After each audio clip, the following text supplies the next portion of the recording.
Hello friends! Welcome to Ink and Imagination, where we bring classic tales to life. Today we have a thrilling and slightly spooky story from the wonderful Beatrix Potter, The Roly-Poly Pudding. In this tale we meet Tom Kitten, who gets himself into a rather sticky situation with some mischievous rats. Will he escape their clutches, or will he end up as a roly-poly pudding? Settle in, get comfy, and let's read this exciting adventure together.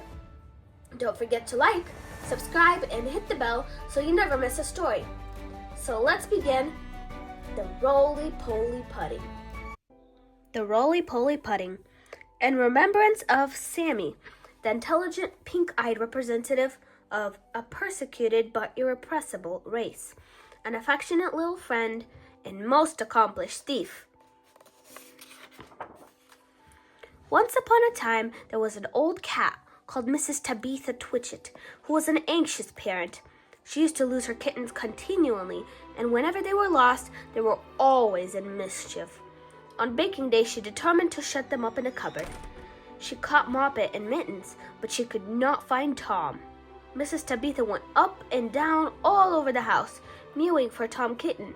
She looked in the pantry, under the staircase, and she searched the best spare bedroom that was all covered up with dust sheets. She went right upstairs and looked into the attics, but she could not find him anywhere. It was an old, old house, full of cupboards and passages. Some of the walls were 4 feet thick, and there used to be queer noises inside them, as if there might be a little secret staircase. Certainly there were odd little jagged doorways in the wainscot, and things disappeared at night, especially cheese and bacon. Mrs. Tabitha became more and more distracted and mewed dreadfully. While their mother was searching the house, Moppet and Mittens had got into mischief. The cupboard door was not locked, so they pushed it open and came out. They went straight to the dough, which was set to rise in a pan before the fire. They patted it with their little soft paws. "Shall we make dear little muffins?" said Mittens to Moppet. But just at that moment, somebody knocked at the front door, and Moppet jumped into the flour barrel in a fright. Mittens ran away to the dairy and hid in an empty jar on the stone shelf where the milk pans stand. The visitor was a neighbor, Mrs. Ribby. She had called to borrow some yeast. Mrs. Tabitha came downstairs, meowing dreadfully. "Come in, Cousin Ribby, come in, and sit ye down. I'm in sad trouble, Cousin Ribby," said Tabitha, shedding tears. "I've lost my dear son Thomas. I'm afraid the rats have got him." She wiped her eyes with her apron. "He's a bad kitten, Cousin Tabitha. He made a cat's cradle of my best bonnet last time I came to tea. Where have you looked for him?" "All over the house. The rats are too many for me. What a thing it is to have an unruly family," said Mrs. Tabitha Twitchit. "I'm not afraid of rats. I will help you to find him and whip him too. What is all that soot in the fender?" "The chimney wants sweeping." "Oh dear me, Cousin Ribby. Now Moppet and Mittens are gone. They have both got out of the cupboard." Ribby and Tabitha set to work to search the house thoroughly again. They poked under the beds with Ribby's umbrella, and they rummaged in cupboards. They even fetched a candle and looked inside a clothes chest in one of the attics. They could not find anything, but once they heard a door bang, and somebody scuttered downstairs. "Yes, it is infested with rats," said Tabitha tearfully. "I got 7 young ones out of one hole in the back kitchen, and we had them for dinner last Saturday. And once I saw the old father rat, an enormous old rat, Cousin Ribby. I was just going to jump upon him when he showed his yellow teeth at me and whisked down the hole." "The rats get upon my nerves, Cousin Ribby," said Tabitha. Ribby and Tabitha searched and searched. They both heard a curious roly-poly noise under the attic floor, but there was nothing to be seen. They returned to the kitchen. "Here's one of your kittens, at least," said Ruby, dragging Moppet out of the flour barrel. They shook the flour off her and set her down on the kitchen floor. She seemed to be in a terrible fright. "Oh, Mother," said Moppet. "There's been an old woman rat in the kitchen, and she's stolen some of the dough." The two cats ran to look at the dough pan. Sure enough, there were marks of little scratching fingers, and a lump of dough was gone. "Which way did she go, Moppet?" But Moppet had been too much frightened to peep out of the barrel again. Ruby and Tabitha took her with them to keep her safely in sight while they went on with their search. They went into the dairy. The first thing they found was Mittens, hiding in an empty jar. They tipped over the jar and she scrambled out. "Oh, Mother, said Mittens.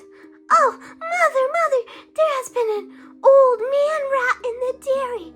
A dreadful, enormous, big rat, Mother, and he's stolen a pat of butter and the rolling pin." Ruby and Tabitha looked at one another. "A rolling pin and butter? Oh, my poor son Thomas!" exclaimed Tabitha, wringing her paws. "A rolling pin?" said Ruby. Did we not hear a roly-poly sound in the attic when we were looking into that chest?" Ruby and Tabitha rushed upstairs again. Sure enough, the roly-poly noise was still going on, quite distinctly under the attic floor. "This is serious, Cousin Tabitha," said Ruby. "We must send for John Joyner at once with a saw." Now, this is what had been happening to Tom Kitten, and it shows how very unwise it is to go up a chimney in a very old house where a person does not know his way and where there are enormous rats. Tom Kitten did not want to be shut up in a cupboard. When he saw that his mother was going to bake, he determined to hide. He looked about for a nice, convenient place, and he fixed upon the chimney. The fire had only just been lighted, and it was not hot, but there was a white, choky smoke from the green sticks. Tom Kitten got upon the fender and looked up. It was a big, old-fashioned fireplace. The chimney itself was wide enough inside for a man to stand up and walk about, so there was plenty of room for a little Tom Cat. He jumped right up into the fireplace, balancing himself upon the iron bar where the kettle hangs. Tom Kitten took another big jump off the bar and landed on a ledge high up inside the chimney, knocking down some soot into the fender. Tom Kitten coughed and choked with the smoke. He could hear the sticks beginning to crackle and burn in the fireplace down below. He made up his mind to climb right to the top and get out on the slates and try to catch sparrows.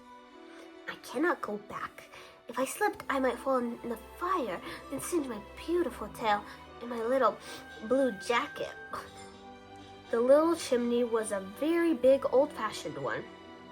It was built in the days when people burned logs of wood upon the earth.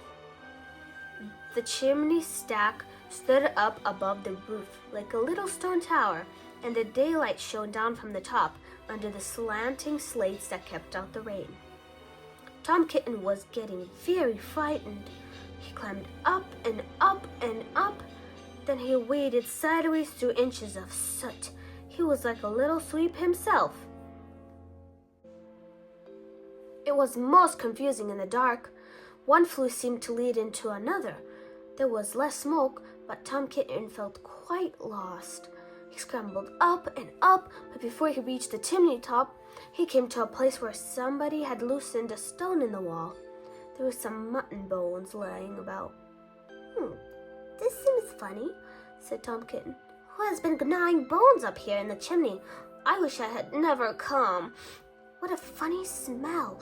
It is something like mouse. Dreadfully strong. It makes me sneeze," said Tom Kitten. He squeezed through the hole in the wall and dragged himself along a most uncomfortably tight passage where there was scarcely any light. He groped his way carefully for several yards. He was at the back of the skirting board in the attic, where there is a little mark in the picture. All at once, he fell head over heels in the dark. down a hole and landed on a heap of very dirty rags. When Tom Kitten picked himself up and looked about him, he found himself in a place that he had never seen before, although he had lived all his life in the house. It was a very small, stuffy, fusty room, with boards and rafters and cobwebs and lath and plaster. Opposite to him, as far away as he could sit, was an enormous rat. "What do you mean by tumbling into my bed? I'll cover it with smuts," said the rat, chattering his teeth. "Please, sir, the chimney wants sweeping," said poor Tom Kitten. Anna Maria, squeaked the rat. There was a pattering noise, and an old woman rat poked her head round a rafter. All in a minute, she rushed upon Tom Kitten, and before he knew what was happening, his coat was pulled off, and he was rolled up in a bundle and tied with string in very hard knots. Anna Maria did the tying. The old rat watched her and took snuff. When she had finished, they both sat staring at him with their mouths open. "Anna Maria," said the old man rat, whose name was Samuel Whiskers.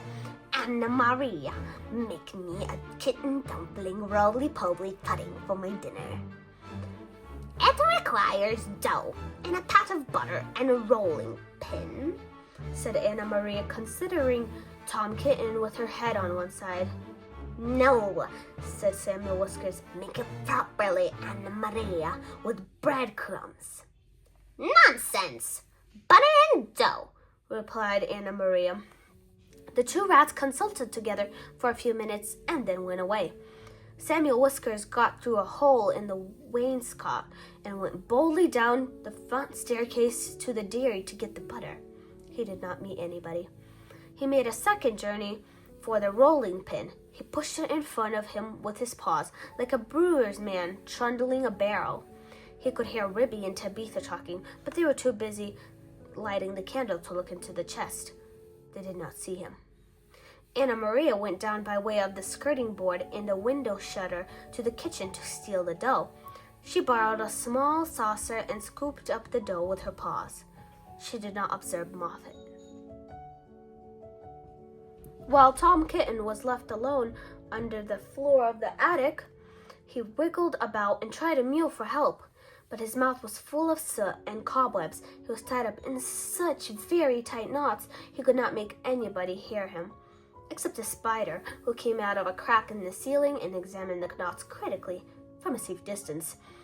It was a judge of knots because it had a habit of tying up unfortunate bluebottles. It did not offer to assist him. Tom Kitten wriggled and squirmed until he was quite exhausted. Presently, the rats came back and set to work to make him into a dumpling. First they smeared him with butter, and then they rolled him in the dough. "Will not the string be very indigestible, Anna Maria?" inquired Samuel Whiskers. Anna Maria said she thought that it was of no consequence, but she wished that Tom Kitten would hold his head still as it disarranged the pastry. She laid hold of his ears. Tom Kitten bit and spit and mewed and wiggled, and the rolling pin went roly-poly, roly, roly-poly, roly. The rats each held an end. "His tail is sticking out. You did not fetch enough dough, Anna Maria." "I fetched as much as I could carry," replied Anna Maria. "I do not think," said Samuel Whiskers, pausing to take a look at Tom Kitten. "I do not think that it will be a good pudding. It smells sooty." Anna Maria was about to argue the point when all at once there began to be other sounds up above. The rasping noise of a saw and the noise of a little dog scratching and yelping. The rats dropped the rolling pin and listened attentively. "We are discovered and interrupted, Anna Maria. Let us collect our property and other people's and depart at once. I feel that we shall be obliged to leave this pudding. But I am persuaded that the nuts would have proved undigestible, whatever you may urge to the contrary. Come away at once and help me to tie up some mutton bones in a counterpane, said Anna Maria. I've got half a smoked ham hidden in the chimney. So it happened that by the time John Joyner had got the plank up, there was nobody under the floor except the rolling pin and Tom Kitten in a very dirty dumpling. But there was a strong smell of rats, and John Joyner spent the rest of the morning sniffing and whining and wagging his tail and going round and round with his head in the hole like a gimlet. Then he nailed the plank down again and put his tools in his bag and came downstairs. The cat family had quite recovered. They invited him to stay to dinner. The dumpling had been peeled off Tom Kitten and made separately into a bag pudding with currants in it to hide the smuts. They had been obliged to put Tom Kitten into a hot bath to get the butter off. John Joyner smelt the pudding, but he regretted that he had not time to stay to dinner because he had just finished making a wheelbarrow for Miss Potter, and she had ordered 2 hen coops. And when I was going to the post late in the afternoon, I looked up the lane from the corner and I saw Mr. Samuel Whiskers and his wife on the run with big bundles on a little wheelbarrow which looked very like mine. They were just turning in at the gate to the barn of Farmer Potatoes. Samuel Whiskers was puffing and out of breath. Anna Maria was still arguing in shrill tones. She seemed to know her way, and she seemed to have a quantity of luggage. I am sure I never gave her leave to borrow my wheelbarrow.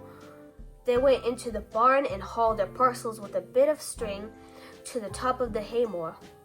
After that, there were no more rats for a long time at Tabitha Twitchit's. As for Farmer Potatoes, he has been driven nearly distracted. There are rats and rats and rats in his barn.